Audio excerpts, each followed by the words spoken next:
stopped. I was still stamping my feet, though. None of them understand me, goddamn shifter brains. I work my ass off to write this thing, and that fucking editor goes and rejects it. Huh, I'm already out of chips. Irritated, I threw the bag toward the ground. The wind caught it and took it to the sky. Ah, it tasted so rich. George, how did the auditions go? I'm a minor role again. Well, I'll still go for the male co-star award. I'm also stuck on my latest work. I can't get over the nose of the model. You're always like that. The smallest things bother you. You can't put a piece and a price on.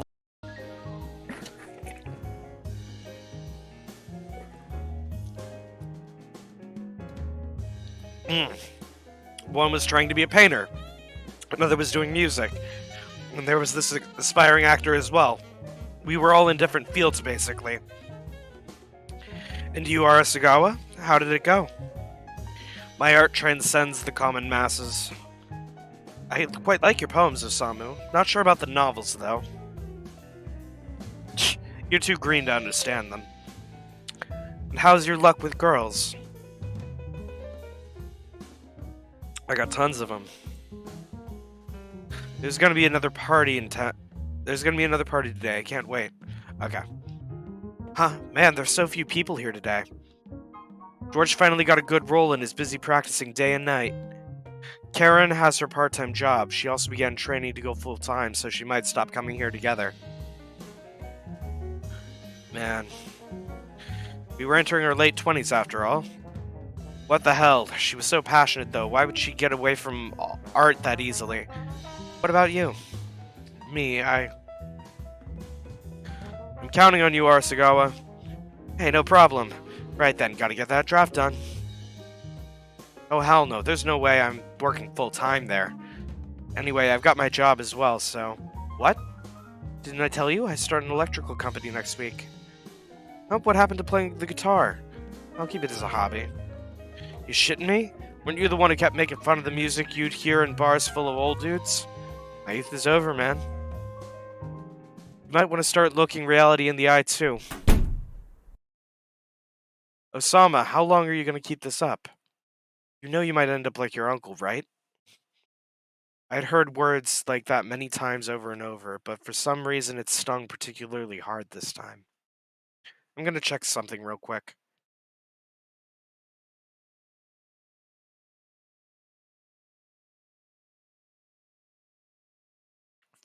Frame drops. Yikes. I had no girlfriend, and marriage was something that had no place in my life. But what of it? That was just how my life was. That said, there was a part of me deep inside that thought the old man was right. It's tragic since writing was basically all I had left. I heard the number 510 trillion in the news and was like, whoa, before ultimately ignoring it. The words of stories didn't contain any phenomena related to the government or societal issues. In my eyes, that was reality, and it was good enough. It didn't care much about profit would close up. Faced with a real threat, even I had to snap back to reality. Man, what am I supposed to do here? My family was pushing me to get married, and my friends were drifting away from art. I stood between reality and fiction, where everything was falling apart. Shit. I punched the desk in my enraged stupor, making the fresh draft scatter onto the floor. I'm so fucking pissed. Hey, get me a drink. The usual guys weren't there. I wanted to read them my stuff. I didn't want to bother getting up, so I reached over to the draft as I was. Moments before I could reach it, the draft was lifted up from the other side. Huh? I saw a beautiful, slender hand. Was she a new guest here, or someone from the salon? She might have been someone's woman. As I wondered that, the sound of turning pages continued. With every turn, the paper touched her cheeks, making a wonderfully sweet smell drift towards my nose. I gulped and continued watching her intently. I didn't want to miss a single twitch of her eye. I felt like I was at the publisher's for the first time again. She slightly opened her mouth and prepared to talk. To me, that moment felt like an eternity. Why didn't anyone notice it? Her voice and words touched my heart. I finally met someone who could appreciate my literature.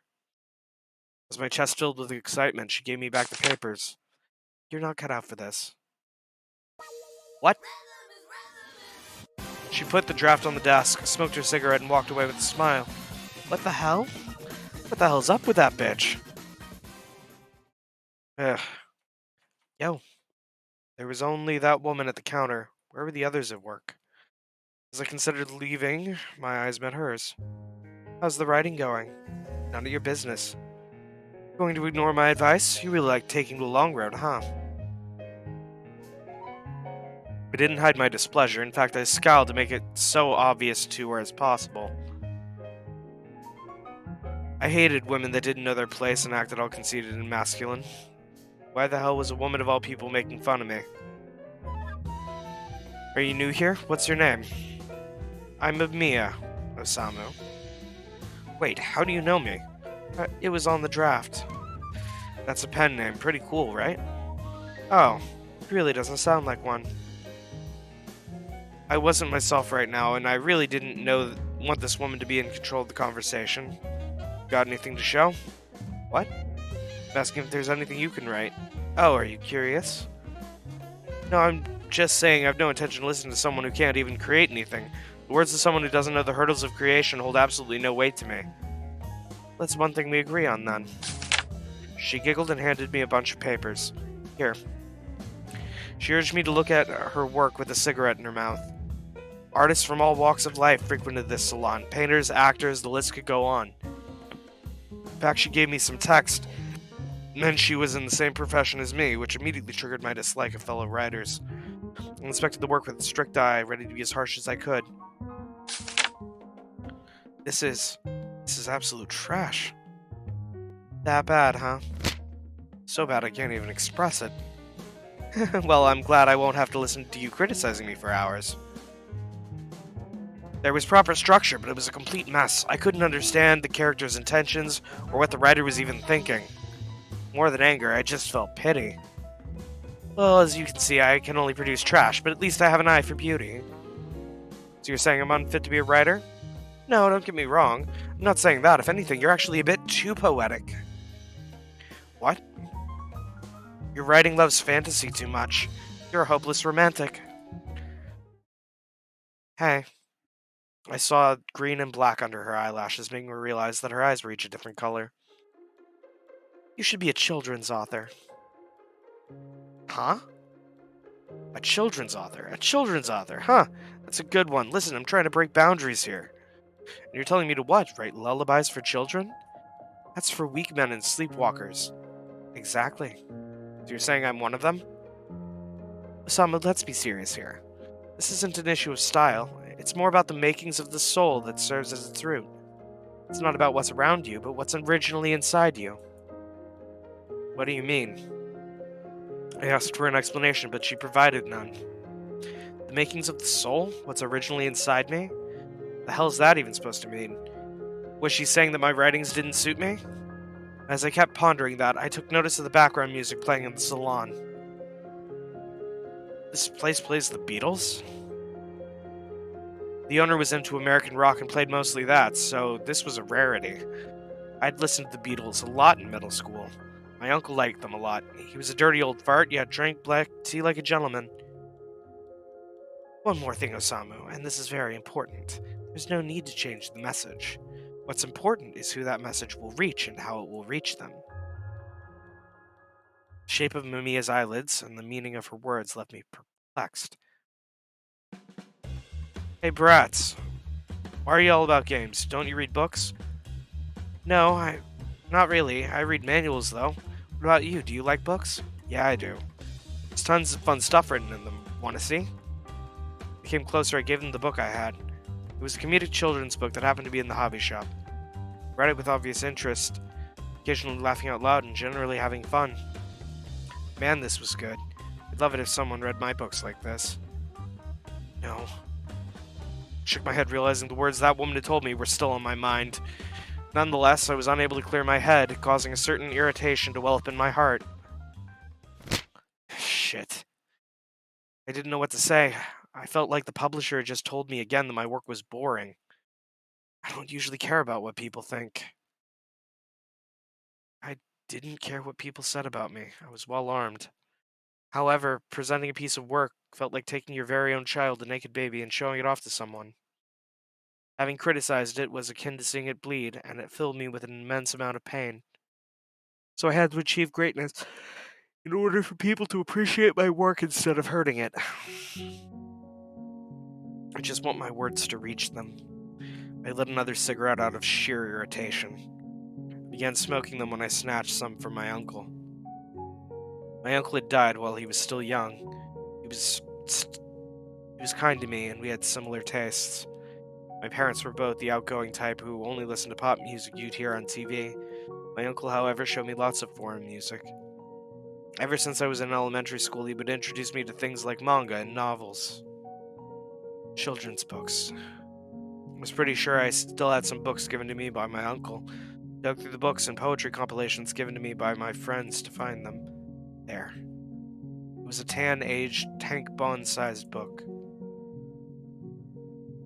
A single look at the penned illustration on the cover suddenly took me back to those days.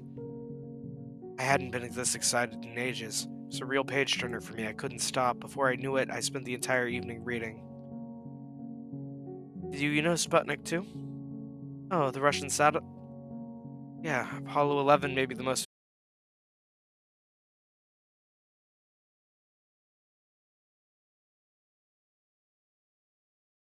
true or not. No one actually witnessed, like, his final moments, so there's no way to confirm when she died. So all that matters is what you yourself thought when you heard about it. Me. The woman calling herself Mamiya put on a smile. You can only... Her extended finger shone white in the light of the bar counter. Those words echoed strong in my ears.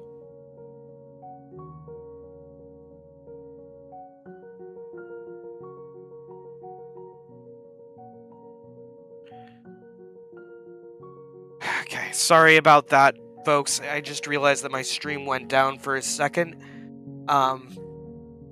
Basically, Mamiya is giving decent criticism to Arisugawa. Like, genuinely decent criticism.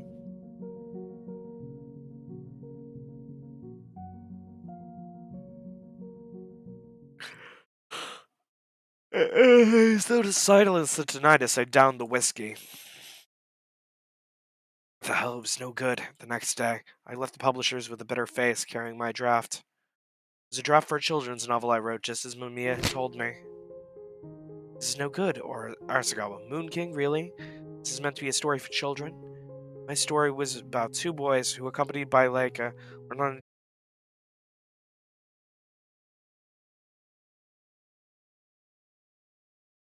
convince the editor. Feeling dejected, I was about to go to the hobby shop when... What's that? A story about two boys and a dog who go to defeat the Moon King. Made me feel stupid to even do it, but I replied, albeit nonchalantly, "What's a Moon King?" Yeah, kids these days are so... Wait. Realized the children weren't asking me in a mocking tone, but were genuinely curious. After thinking for a moment, I began describing the Moon King in my story. Listen, the Moon King is... Children had the ability to concentrate. Got invested in the story I was telling them pretty quickly. I enjoyed that, and as I watched their reactions, this time I was in the literature department. Since I insisted, I was introduced to the department that handled children's books. Arisugawa, I assume. Pleased to meet you. The editor who showed up seemed droopy and somewhat unremarkable. Pleased to meet you too. Read out and gave it to him. Hey, listen to this. Oh. I'm getting serialized. Huh. Getting serialized. I'm finally getting recognized for my work. I wasn't wrong, right, Mamiya? I ended up messing with her hair with all my shaking. But she nonetheless smiled back at me. I told you I had an eye for beauty. After I read the story to the children and watched their reactions, I ended up revising it. Right down to the smallest detail. So the draft I brought back to the editor won him over with surprising ease.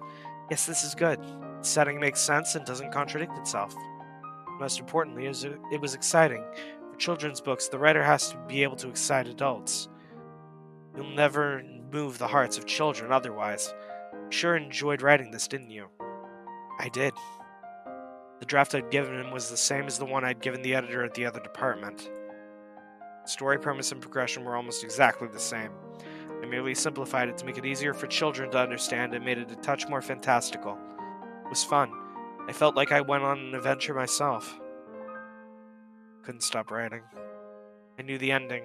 Hell, I was the one who wrote the entire plot, but for some reason, even I found myself wanting to know what would happen next. So, Arisugawa, when do I get to read the sequel? Mamiya, are the others here? Sadly, no. Well, whatever, you're enough for a celebration. You are gonna join me, right? Of course. Toast to you, my friend. I went on to meet up with Mamiya a lot. I didn't have much fun talking to the others, they didn't pack enough of a punch. Mamiya, however, was perfect in that regard.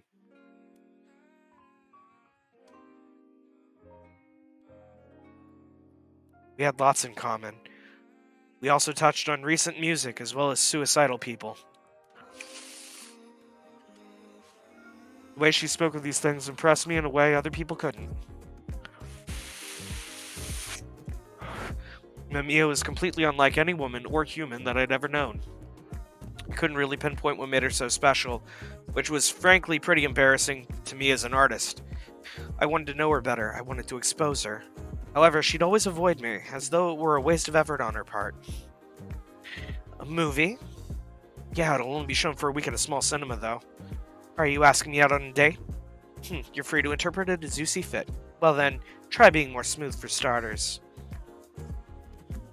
Go on, show me how an author invites a girl on a date. As my eyes darted around, I noticed her cigarette on the counter. Can you give me one of your six? Some are better than others, just so you know. I don't mind as long as I get to try them with you. Mia offered a box to me with a smile. It's decided then. I'm looking forward to the weekend. I was thinking of marrying her. Not sure if I liked her as a woman, though. I felt like that's not quite the right way to describe what I felt. Yeah, I think it'd be more apt to say I wanted to spend my life with her as my partner. I used to think I'd never want to get married. I even looked up wedding rings. During our date, I actually took her hand and thought about the size of her finger. So why did things turn out like this? Hey, Mamiya, hey. It's all thanks to you. Look, I won. I got an award.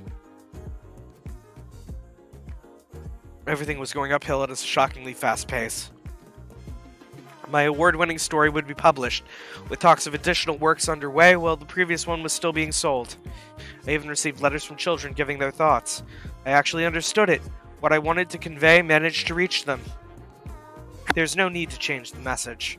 What's important is that who that message will reach and how it will teach them.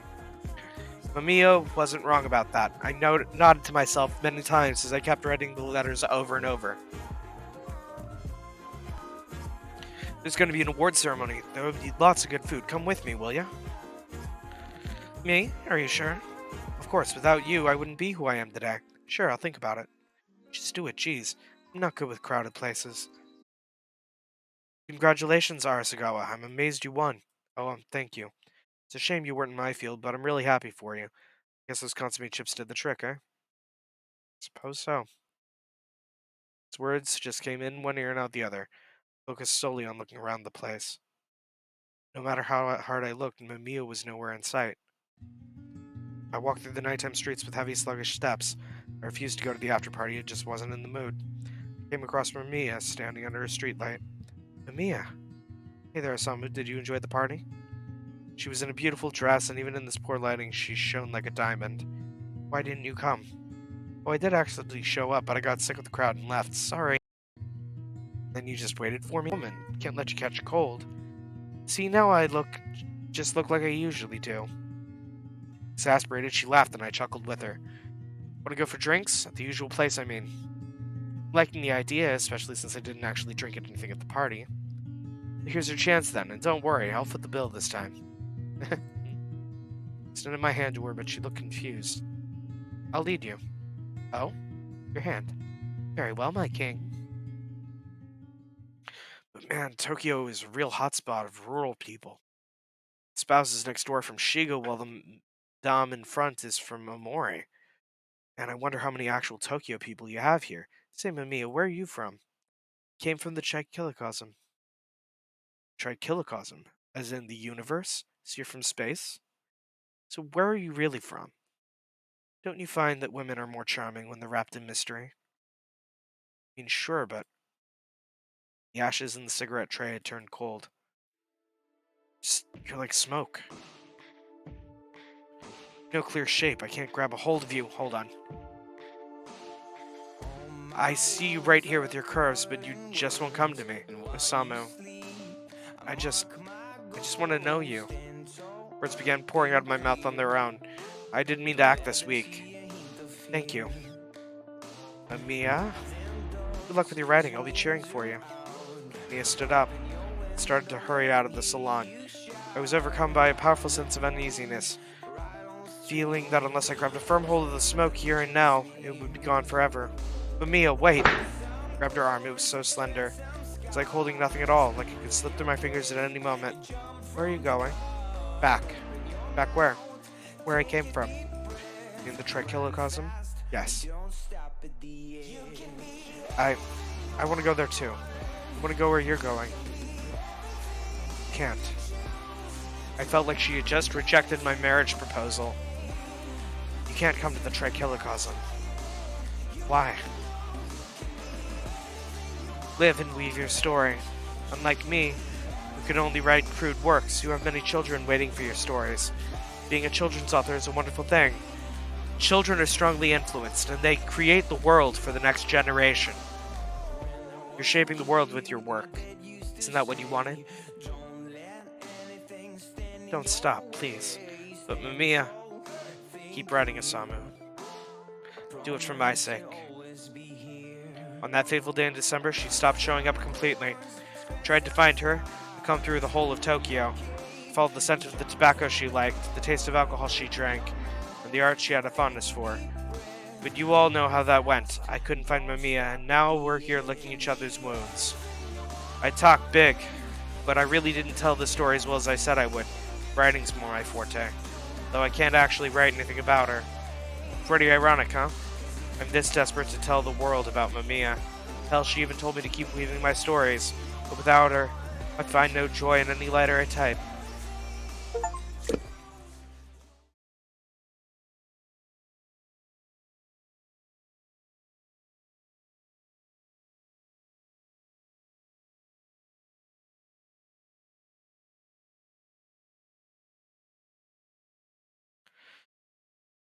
Alright, I'm gonna change the stream title real quick.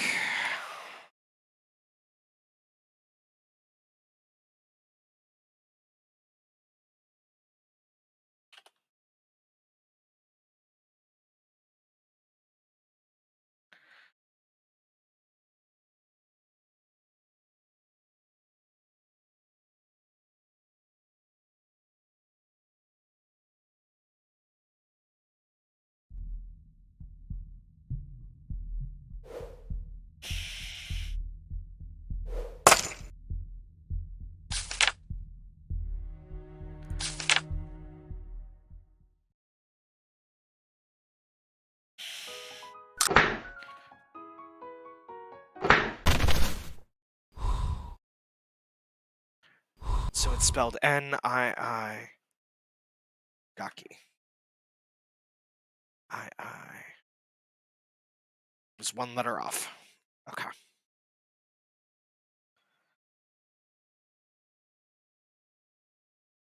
Actually, you know what?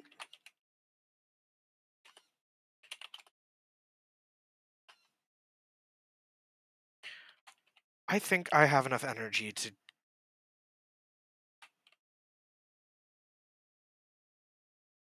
do all three.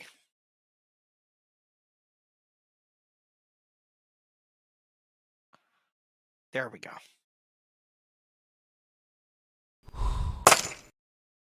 I chose to observe Nigaki. What kind of person was she exactly? With that question in mind, I allowed myself to sink deeper into the story. I am going to take a quick break.